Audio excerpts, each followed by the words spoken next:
Précis légal, les héritiers.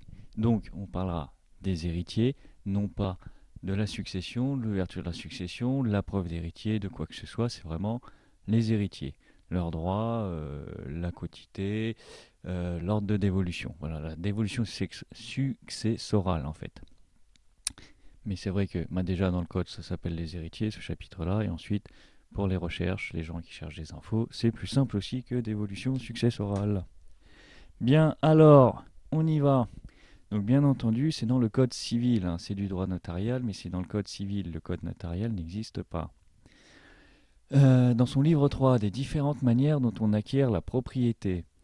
Le titre premier, donc des successions. Dans les différentes manières d'acquérir la propriété, il y a la succession. Et on va parler des héritiers. Alors, dans ce chapitre, on parlera des droits des parents en l'absence de conjoints successibles. Et là, c'est parents au sens juridique, pas au sens courant, comme on a l'habitude de le faire quand on dit parents en parlant de ses pères et mères. Là, c'est parents, toutes les personnes qui ont un lien de parenté avec le défunt. Le droit des droits du conjoint successible. Donc, eh bien, section 1, des droits des parents en l'absence de conjoints successibles. Donc, l'ordre des héritiers, le degré des héritiers, la division par branche paternelle et maternelle, elle existe. De la représentation, bien, des héritiers. Donc il y a deux articles préliminaires, le 731 et le 732, qui nous disent que la dévolution légale appelle les parents et le conjoint successible. C'est-à-dire que le règlement de la succession hors testament. S'il n'y a pas de testament, c'est la dévolution légale, donc de par la loi. Donc c'est l'objet de ces articles. Donc appel à la succession, les parents et le conjoint successible. Et il nous précise que le conjoint successible, c'est le conjoint vivant et non divorcé. Bien, ceci dit, dans ce chapitre 3, dans cette section 1, on apprend que peu importe le type de filiation, et là c'est une très vieille histoire, si on peut dire, par rapport à la filiation légitime et naturelle. Donc, jadis, lorsque les couples, ce qui était très très rare, n'étaient pas mariés, l'enfant était illégitime. Hein. Aujourd'hui, bien entendu, avec le concubinage, c'est pas devenu la règle, mais presque. Ça n'a plus trop vraiment lieu d'être, mais néanmoins ils peuvent le reconnaître quand même. Alors que c'était pas possible avant, il fallait avoir des enfants pendant le mariage, sinon tu pouvais pas de toutes les manières pas le reconnaître. Donc il y avait donc plus tard est arrivée la distinction, puisque ça a commencé à se faire aussi le concubinage, légitime et naturel. Et on a accepté les enfants naturels, donc hors mariage. Ces articles nous disent aussi que la filiation adoptive relève des règles de l'adoption, car pour établir la filiation, on a recours à la possibilité de faire des tests de paternité et de maternité pour voir si l'héritier est vraiment héritier. Évidemment, en cas d'enfant adopté, c'est pas possible. Donc, il peut être appelé à la succession, bien entendu, mais ces règles ne s'appliquent pas à lui. La loi étant la loi, si jamais éventuellement cela n'avait pas été dit, peut-être ça a été le cas, là franchement je ne le sais pas. On aurait pu lui opposer ça, mais voilà, là c'est noir sur blanc, affiliation adoptive. Ensuite, donc le paragraphe 1, celui qui va nous intéresser le plus, presque.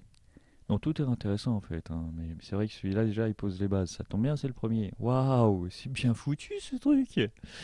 Alors, l'ordre des héritiers, donc les articles 734 à 740, ouais, c'est ça que je cherchais tout à l'heure, j'avais pas mis les articles. Donc, en premier lieu, viennent les enfants du défunt, évidemment, et leurs descendants. Donc, leurs enfants, donc les petits-enfants. En second lieu, donc le deuxième ordre, c'est un ordre. Dans l'ordre, chaque ordre s'appelle un ordre. Bon, voilà. Le père et la mère, ou les frères et sœurs, et leurs descendants. Alors, dans les textes, ils mettent et leurs descendants, mais si leurs parents, donc tes nièces, mettons que c'est toi le défunt, Donc tes nièces sont, si on est dans le deuxième ordre de succession dans la dévolution légale, que c'est les frères et les sœurs qui vont hériter, on appelle aussi dans les textes écrits et les descendants, mais ce sera ou les descendants dans les faits, hein, pour que tes nièces héritent de leurs parents. Il faudra qu'il y ait leur propre succession, quoi. Ils vont pas hériter de tes biens par leur père, par leur père et mère, donc tes frères. Mais dans les textes écrits et, faut le savoir. Ensuite, troisième ordre, les autres ascendants que les pères et mères, donc. Et le quatrième, les autres collatéraux que les frères et sœurs, donc les cousins. Chaque ordre est exclusif du suivant. Si on trouve un héritier euh, dans le premier ordre, on ne va pas plus loin. Il faut qu'il y ait un déficit dans le premier ordre pour aller en rechercher dans le deuxième, et ainsi de suite. À chaque fois qu'on en trouve, on ne va pas plus loin. Chaque ordre est exclusif du suivant. Les enfants et leurs descendants héritent sans distinction de sexe, de primogéniture ou d'union différente. Là, c'est pareil, c'est les très vieilles histoires d'héritage qui datent de très vieux, où effectivement fut un temps, euh, seuls les garçons héritaient. Donc tout cela a changé dans les mœurs aussi bien que dans les lois, mais voilà, c'est encore stipulé, hein, les enfants et leurs descendants héritent sans distinction de sexe, de primogéniture, mais aussi, on l'a vu tout à l'heure, d'unions différentes par rapport aux enfants légitimes ou naturels. Ou d'unions différentes s'il y a eu deux mariages, hein. Mais c'est vrai que dans le temps où il y avait ces distinctions, le remariage était plutôt mal vu. Je ne sais même pas s'il était autorisé fut un temps. Une fois que déjà tu divorçais pas, t'étais veuf. Hein, peut-être le remariage dans ce cas-là, mais voilà. Ensuite, donc là on va attaquer les codes-parts, hein, à attribuer aux héritiers. Donc c'est là que ça commence en fait, hein. Lorsque le défunt ne laisse pas de postérité, donc de descendants, un quart de l'héritage va au père, un quart à la mère et la moitié qui reste aux frères et sœurs ou leurs descendants. Ou alors un quart, trois quarts si il n'y a plus que le père ou la mère.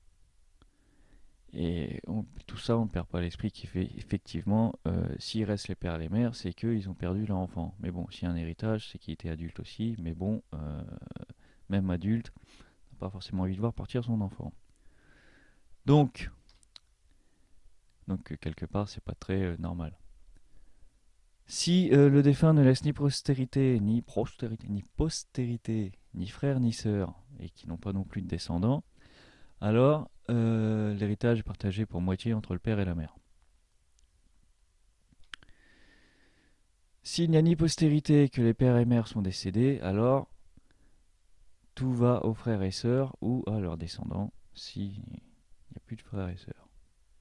Et les descendants des frères et sœurs, eux, hériteront de leurs parents lorsqu'ils en hériteront. C'est pour ça, c'est où.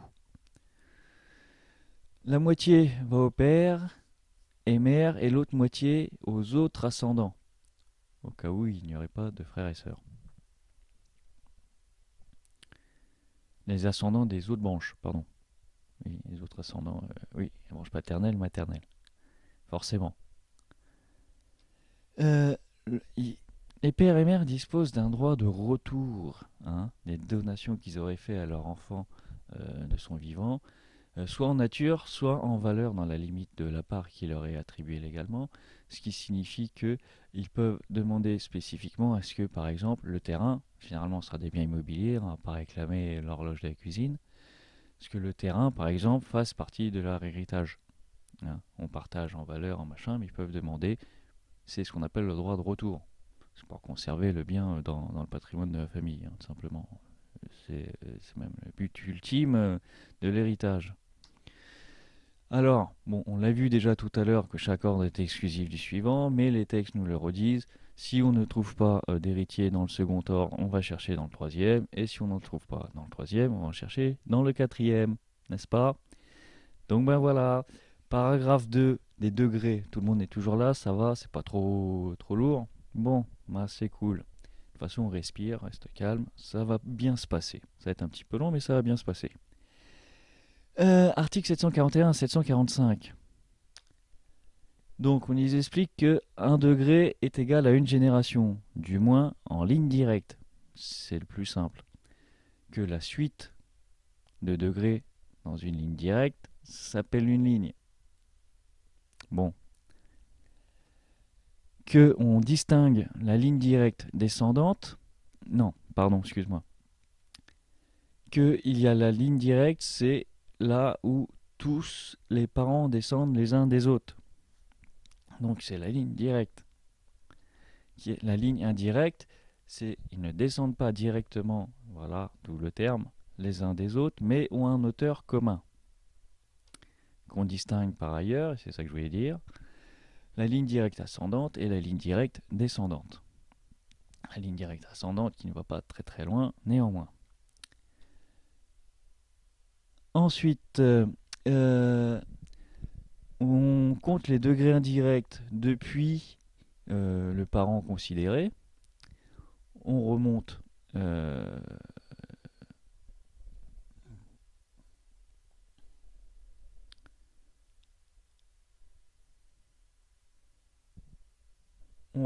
jusqu'à l'auteur commun, qu'on ne compte pas dans le nombre de degrés, et on revient jusqu'aux parents considérés pour savoir à quel degré il se trouve pour connaître ses droits.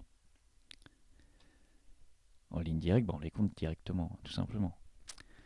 Dans chaque ordre, les héritiers le plus proches exclusivement, donc excluent le suivant, mais finalement ce serait plus dans les ordres 3 et 4, puisque des frères, il n'y a pas de degré de frères, hein, ils sont tous au premier degré de frères et de sœurs. Mais dans chaque ordre, voilà, c'est dit, l'héritier le plus proche exclut le suivant. Lorsqu'il y a plusieurs héritiers du même degré, ils ont chacun une portion égale. Par rapport à la valeur et ce qui reste une fois le partage arrivé, mais ça on verra tout à l'heure. Non mais on l'a vu tout à l'heure. On l'a refait. Par rapport à la valeur, une fois le partage effectué selon les codes-parts qu'on a vus.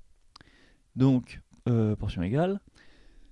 Lorsqu'on est dans le quatrième ordre, donc des autres collatéraux, on ne va pas au-delà du sixième degré. Mais déjà, autres collatéraux, sixième degré, déjà on est parti chercher un petit peu quand même, quoi. Ce qu'on appelle le cousin germain, je ne sais plus. Bien, par la suite, paragraphe 3 de la division par branche paternelle et maternelle, donc que je disais tout à l'heure, article 746 à 750. Donc, il existe la branche paternelle et la branche maternelle. Bon, c'est écrit, voilà, noir sur blanc. Lorsqu'on est dans le quatrième ordre, donc des autres ascendants, la moitié de l'héritage va à la branche maternelle et l'autre moitié à la branche paternelle. Pareil que depuis le début, le degré le plus proche exclut le suivant. Et s'il manque une branche, 100% de l'héritage va dans l'autre. Et ce qui fait qu'il n'y a plus qu'un seul héritier dans une des deux branches, et ben il se prend la moitié pour lui tout seul, voilà. Il en va de même pour le troisième ordre. Non, pour le quatrième ordre, pardon, puisque les autres ascendants c'est le troisième ordre. Pour les quatrième ordres, les autres collatéraux. Donc branche paternelle, branche maternelle.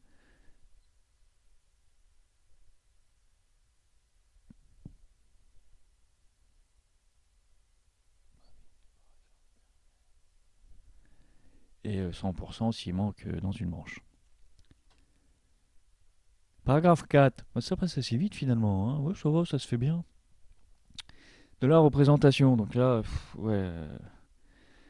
Il est chiant ce paragraphe parce que c'est des règles qui existent toujours et qui néanmoins ont été érigées à un moment donné où d'autres des règles qu'on a déjà vues n'étaient pas encore en vigueur. Donc du coup, il y a redite, il y a redondance. Des fois on se pose des questions et il serait temps de refaire un petit peu de nettoyage dans ce paragraphe. Donc article 751, 755.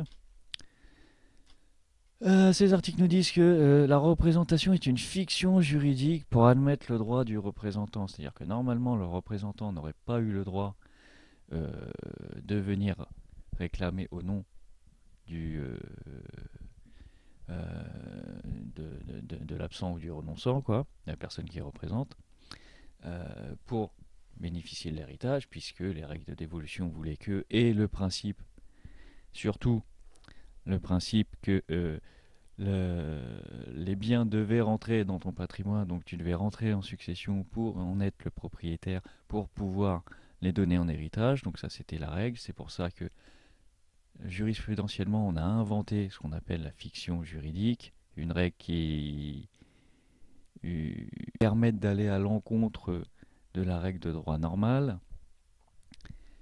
Mais aujourd'hui, en même temps, on a reconnu que où leurs descendants pouvaient hériter, alors qu'il fallait d'abord que le bien rentre dans ton patrimoine pour pouvoir le céder.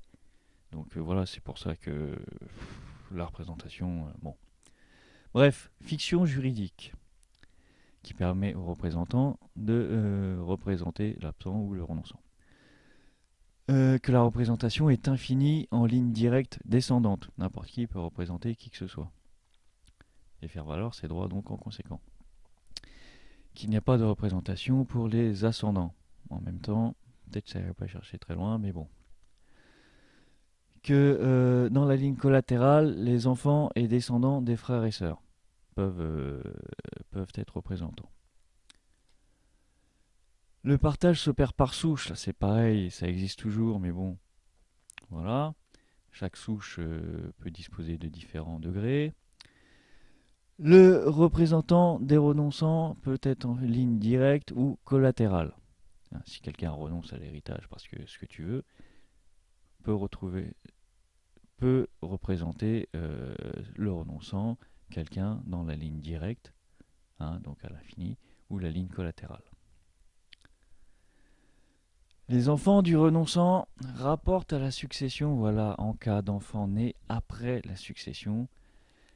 Le renonçant peut être représentant du cédant, ça c'est extrêmement difficile à concevoir, mais bon, c'est écrit noir sur blanc.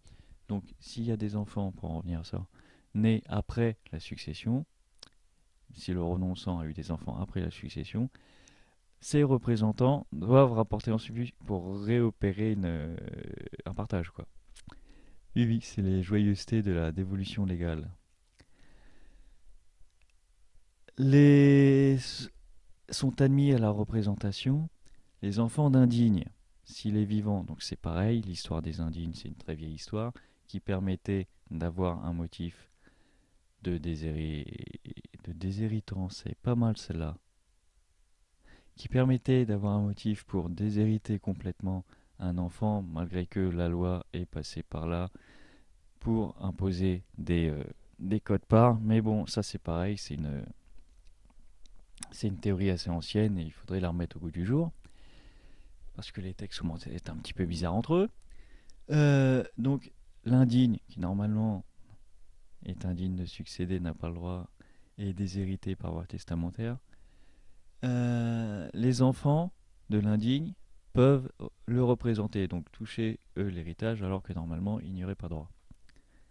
Donc à la limite, l'intérêt de ce paragraphe-là de la représentation, ce serait uniquement que pour ça, puisque voilà, principalement que pour ça, puisque voilà, après il y a effectivement la représentation à l'infini dans la ligne directe, bon, qui est aussi intéressante, puisque chaque degré est exclusif l'un de l'autre. Bon, ok, il a encore quelques raisons d'exister, ce paragraphe. Donc, section 2, des droits du conjoint successible. Parce que voilà, on a traité la section 1, les parents en cas d'absence, mais lorsqu'il y a un conjoint successible.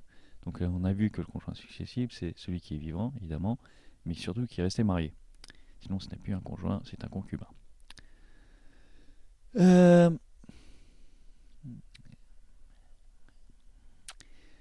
On aura dans cette section 2 la nature des droits, de leur montant et de leur exercice. Donc du conjoint, la nature des droits et des montants du conjoint.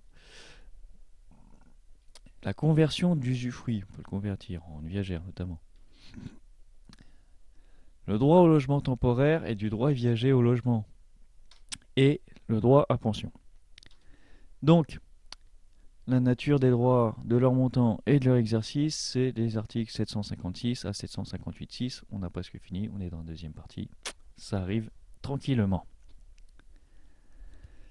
Donc, ces articles nous disent que le conjoint successible est appelé à la succession seul, dans les cas où ça se présente, ou avec les parents, donc au sens juridique, les gens qui ont un lien de parenté. que s'il y a des enfants ou des descendants de ces enfants, c'est le meilleur des cas, parce que le conjoint successible a le choix entre 100% des biens en usufruit ou la nue propriété d'un quart de ceux-ci. Lorsque les enfants sont issus du même lit, ça c'est pareil, c'est une vieille expression, je pense qu'elle a encore cours.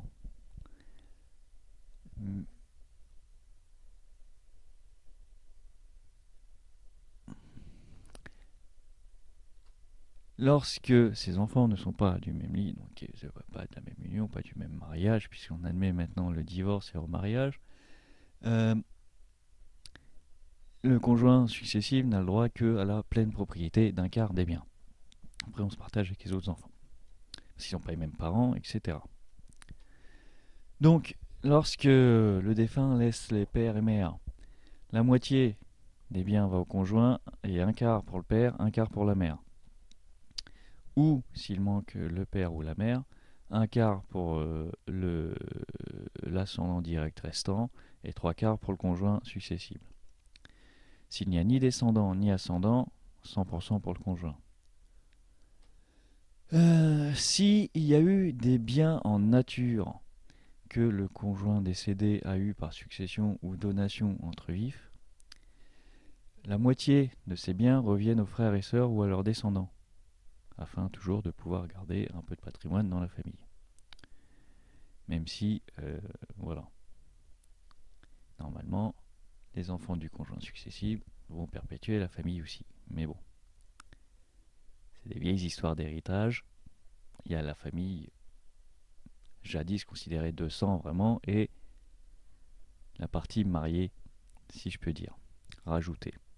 Les termes agréables qu'il y a eu avec les belles familles, la belle-mère, les enfants mal vus, tout ça, bon, la grande époque, quoi. Donc tout ça est terminé, révolu, mais néanmoins, voilà, on peut récupérer des biens.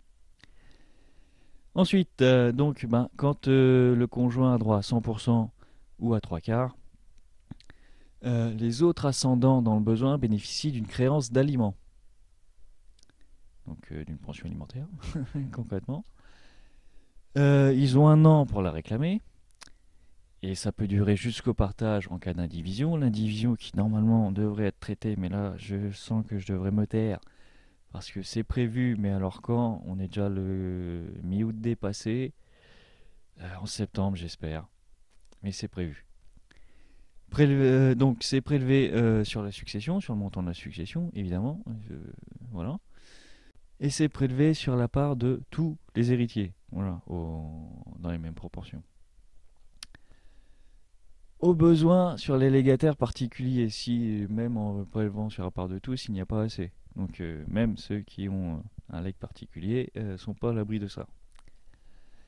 Donc l'option sur la propriété ou l'usufruit est incessible tant que le conjoint successible, c'est lui qu'on parle, n'a pas opté, évidemment.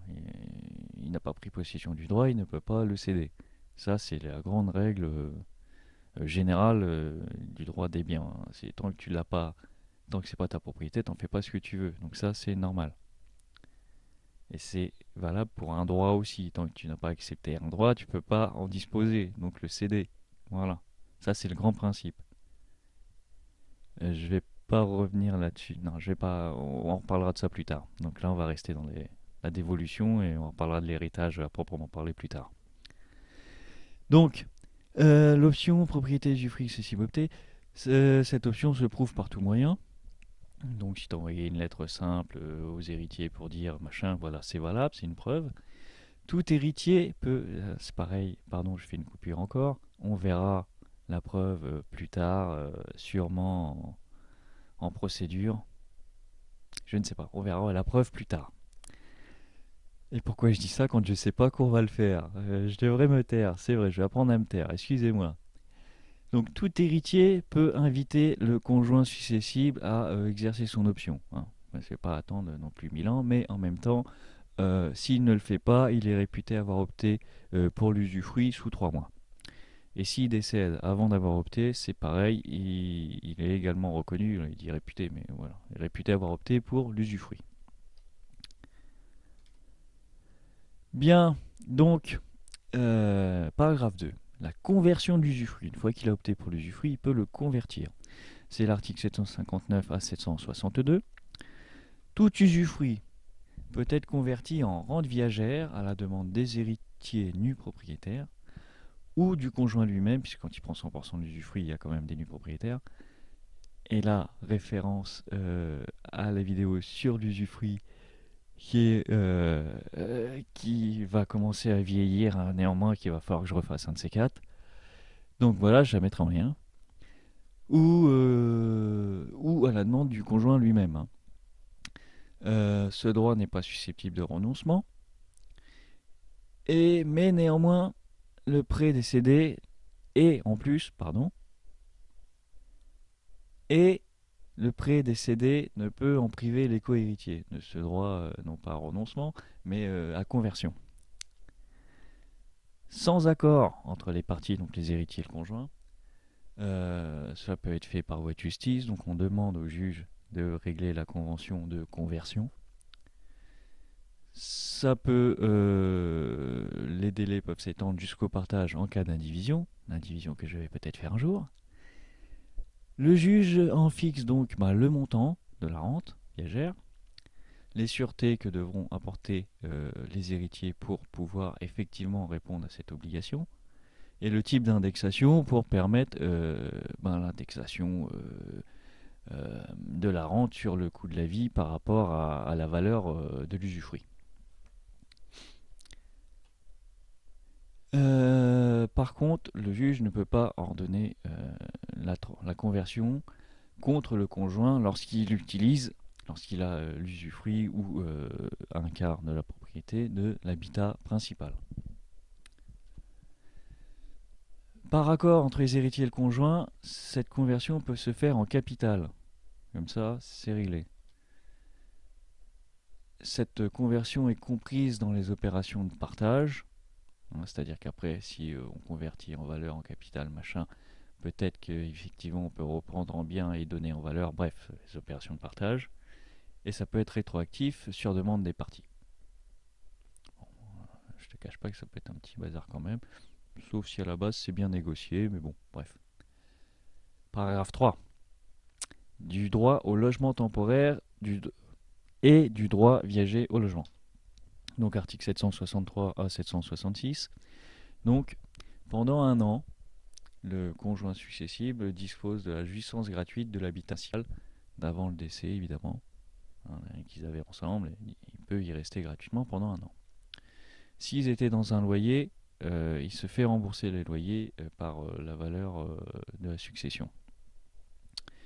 Ces dispositions sont d'ordre public, mais néanmoins, le conjoint décédé peut l'en priver. Bon, c'est d'ordre public, mais il peut l'en priver, donc c'est normal. Ceci est sans incidence sur l'usufruit, hein. S'il décide de rester en jouissance gratuite pendant un an, il peut quand même exercer son droit d'usufruit. Le conjoint et les héritiers peuvent demander, ou les héritiers peuvent demander un inventaire sur les meubles, un état de l'immeuble, mais de toutes les manières, c'est ce qui est fait, hein, quoi qu'il advienne. Bon, peut-être un état plus poussé alors de l'immeuble, éventuellement. Si l'habitation principale n'est plus adaptée aux besoins, bon, là, normalement, voudrait qu'il soit trop grand, le conjoint qui en a l'usage peut le mettre en location, afin de dégager une ressource pour lui-même prendre une location. La valeur des droits d'habitation et d'usage s'impute sur la valeur des droits successoraux. Mais comme tout, là, on est dans le cadre de l'héritage, donc toutes les quotes-parts, toutes les conversions en valeur, toutes les rentes sont prises sur la valeur des droits successoraux, hein. On ne va pas demander aux co-héritiers de verser de leur poche sur leur gain personnel pour financer ça. Si cette valeur est inférieure à la quote-part à la réserve légale, le conjoint peut en demander le complément, mais si elle le dépasse, il n'est pas obligé de récompenser la succession à hauteur de cet excédent. Ça, c'est chouette. Donc, le conjoint a 1 an pour se décider s'il rentre en jouissance gratuite ou non. Et ça peut durer 1 an après, donc ça peut durer 2 ans cette affaire. Si ils sont en loyer, il a l'usage des meubles. Bon, en même temps, voilà. Ce droit peut être convertible en rente viagère ou en capital, donc par rapport à la valeur de ce droit.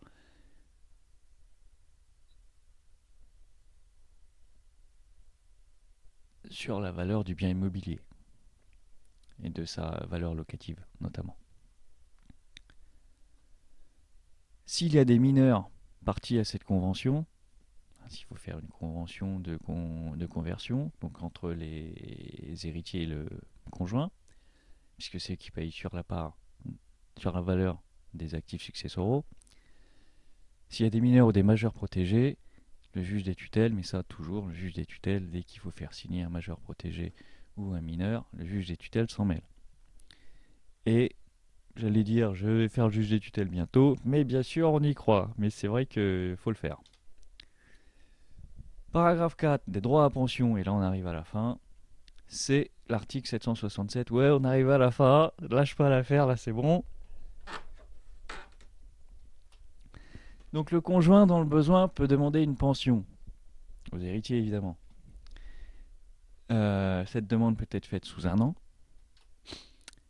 à partir du décès évidemment du conjoint, ou de la fin d'autres prestations que verseraient éventuellement les héritiers. Ce délai peut se prolonger jusqu'à la fin du partage en cas d'indivision à venir, peut-être. La pension alimentaire, dans ce cas, sera prise sur la succession et versée par tous les héritiers, puisque c'est sur la valeur des actifs successoraux, mais tout le monde est concerné. Et puis ma foi voilà, c'était les héritiers, c'était un petit peu long mais pas trop chiant il me semble. Et que dire d'autre? Oui, donc pour les gens qui cherchent l'info pour eux, pour connaître leur situation, quand ils l'ont trouvé, ils ont compris où est-ce qu'ils étaient, mais pour les étudiants, ceux qui apprennent ça, qui doivent le retenir, petite astuce, très simple au demeurant. Déjà, fais-le, applique ces règles sur ta famille. Trace ton arbre généalogique le plus possible, et lorsque tu ne connais pas la suite, tu continues, tu fais 2 personnes par degré, et puis voilà, pour faire une fiction juridique, tu vois, pour pouvoir appliquer la règle, et puis tu appliques la règle, et ça va rentrer, ce sera plus simple à appréhender les règles, lorsque les personnes, déjà, tu n'as pas besoin de te faire suer à prendre les personnes qui y sont et quels sont leurs rôles. Si tu les connais déjà, ce sera plus simple de savoir ce qu'elles vont faire, de quel droit elles vont disposer. Donc fais ça sur ta famille, et ça devrait bien se passer. Imagine tous les cas de figure, et puis voilà ma foi. Hein. Et puis oui, ma foi voilà. Donc je ne sais pas combien de temps ça a duré cette affaire. J'ai pas de décompte du timing là sur l'enregistrement. 1069 secondes. Non, je ne sais pas c'est quoi ça. Bref, je vous dis merci. À bientôt, j'ai plein de choses à faire et j'en ai quelques autres à terminer, notamment le réglementaire sur la procédure prud'homale qui est quasi bouclé, mais bon, voilà, c'est les vacances, déjà j'ai pas beaucoup de temps, mais là j'en ai encore moins. Et puis à bientôt, merci, au revoir. Ces étrangers vêtus de noir, il me semble encore les entendre. Non, pas un seul n'a su comprendre qu'on puisse tuer par amour.